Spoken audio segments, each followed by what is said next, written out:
Definitely. Yep. Now, since we're talking about investors and things like that, right? And we talked about retail versus investors. Um, right now, right now, with Baltimore City, and I just had it here with Baltimore City as some other municipalities, Mhm. we we've recently started to do the rental inspections. Yes. Now, is there a difference between your retail home buyer inspection versus a rental inspection? Is there Absolutely. It's 100% like a 360. So when it comes to the rental inspections for the city and for the county, they have a list that identifies what items that need to be inspected. mhm, So biggest things when it comes for the city, the smoke detectors on each level, carbon monoxide detectors, making sure that the property is in a habitable form, that we don't have hot water, running water, toilet flushes, no leaks, in that nature. So it's more of a, it's not a, um, a 500 step inspection. mhm, It's a safety inspection. Let's just make sure that the tenant has a decent place to live and stay, mhm, and have the have functioning items in the property. So that alone, at least, I mean, some of these rental inspections depend on, if it's a newer house, if it's a um, older house. I mean, we talking 30 minutes or less, right, depending mhm, on the condition of the property. And sometimes, we have tenants that are there and the houses is a little rough, and they tell us everything. And this is the time for them to do that, because at that time, the inspector is the advocate. mhm, We're not going to pass this when, I think I heard last week when Crystal was talking on the show, when you have, you're requesting $1,000 a month, but the whole living room ceiling is gone. right, You living in, I mean, you wouldn't have your family live in these conditions, but right, your money every month. So this is mhm, we're the advocates at that point, mhm, and I mean, don't get me wrong. There's been a lot of when the system first rolled out for the city, there was a lot of confusion, mhm. but I believe they got a little bit better. It was And Baltimore by City, saying so that, I think the program is definitely doing well and is helping a lot of people out. But once again, it's definitely a difference between that and the home inspection. Absolutely, mhm. yeah. Yeah, and I always, like I said, I always, because I talk to a lot of retail Hmm.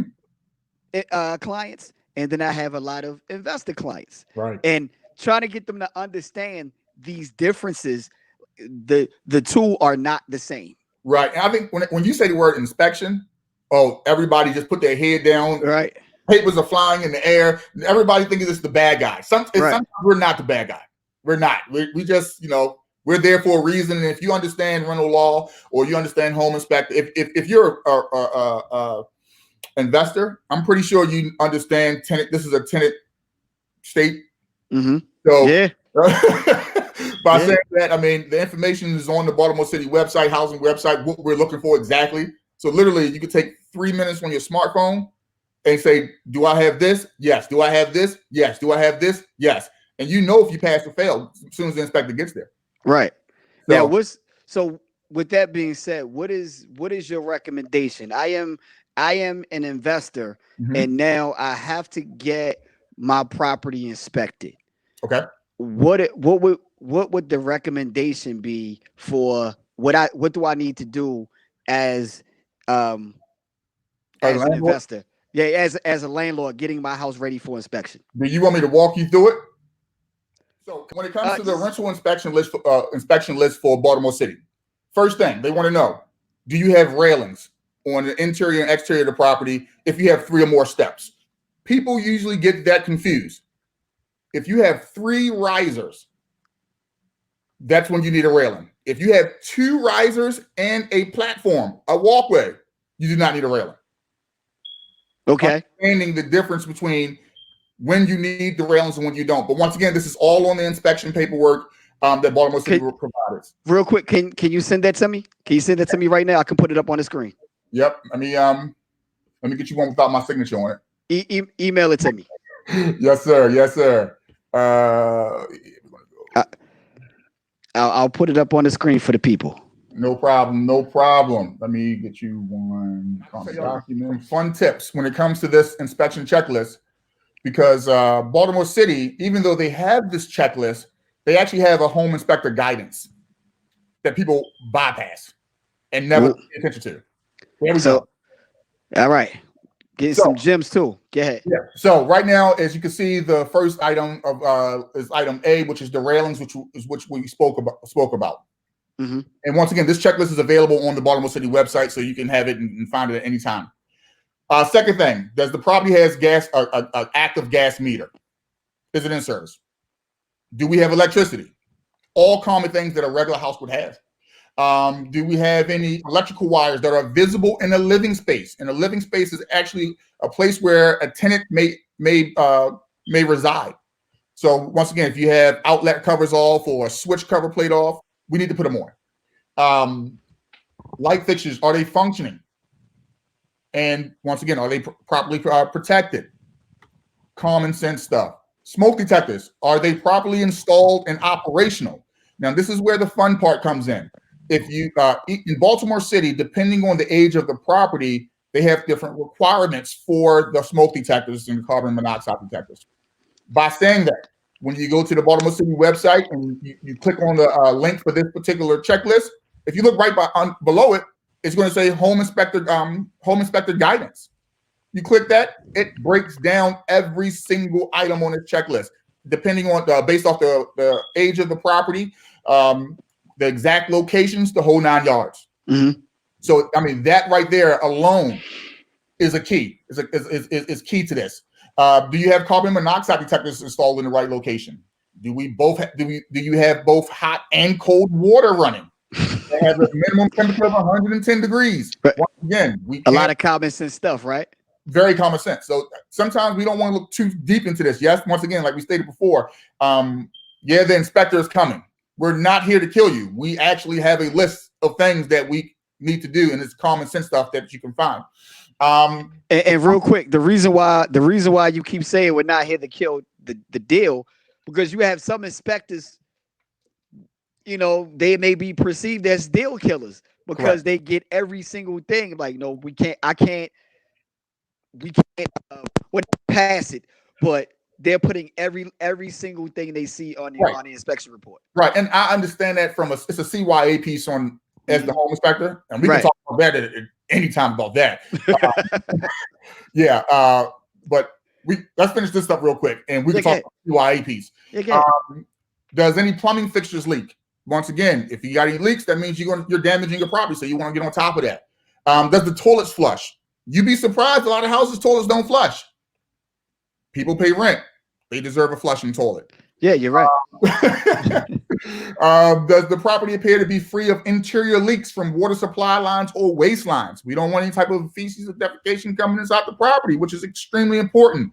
Right. Where a lot of people get hemmed up at because the older infrastructure in Baltimore City, we have cast iron. Mm-hmm.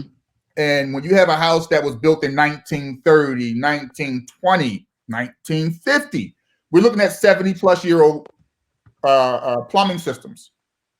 And with cast iron, it corrodes from the inside out.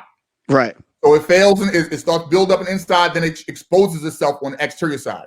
Mm-hmm. So with a lot of the older properties, this is starting to be one of the failing points of the inspection report. Next thing, windows. Make sure they open and close and have locks on them. Really common stuff. All entry doors, and they actually close and have working locks on them. And this is where how many points on the rental side? How many points would you say that? Because where the retail buyer side has what you said, like 500 points or something like that. About 5, roughly. I mean, it all depends on the size of the house and what's in it. So yeah, roughly 500.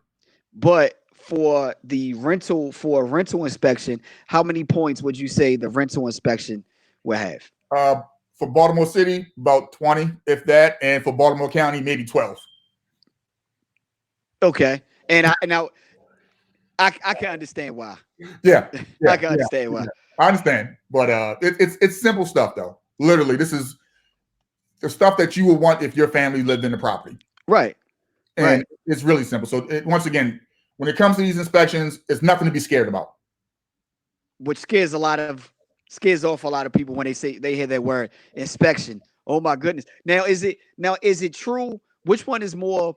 Which one would you say is more uh detailed or more of a strict inspection? Section 8 or Ooh, just a regular home inspection? great question. So, as home inspectors, we can't do Section 8 inspections. They have Mm, their own inspectors that work for the particular agency. right. So, with the city and county, they have allowed third party inspectors to perform the inspections on their behalf Okay. versus Section 8.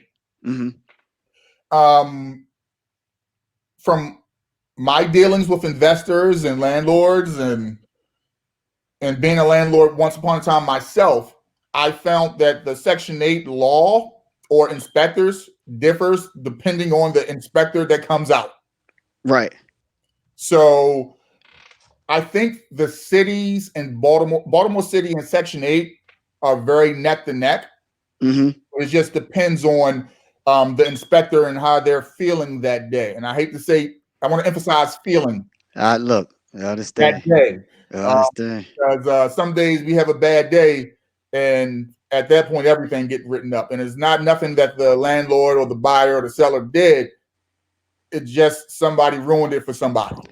You know, I had this conversation with when I had Chris on the broadcast on was it Wednesday? I think it was Wednesday.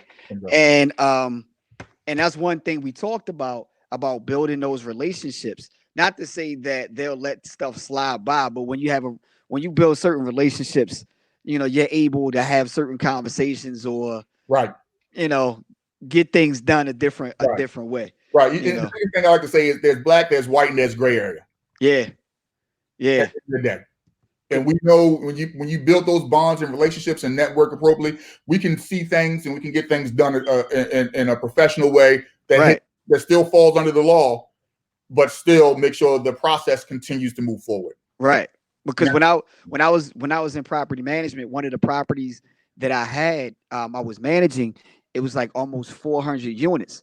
mm, And the thing about it, this was a newly acquired property, okay. and it was under Section 8. Well, it was their first Section 8 property, and they were under renovation. Ah, okay. So it Okay. was It's man, moving up and down. So now we're dealing with different codes at that point. right, This right. So versus it, new, yeah, and we're consistently going there because it's under renovation, which means that we were renovating all the new units. So we're moving people out. As people move out, we renovate the unit, and we're switching people over to another unit to renovate that unit, and then but for the people that were on Section 8, then the inspector had to come, even though it was a newly renovated unit. Already knew they were gonna find right, something, right. right? At the end of the And day, I think the biggest thing people realize, even like you said, brand new renovated, right. inspector's going to find something. Exactly. And If they don't find something, something's wrong. but here's the thing: the Right. stuff that need to get done, I think the and biggest thing when you building relationships and depending on the setting is if if the inspector comes through once and there's some issues, let's not fight.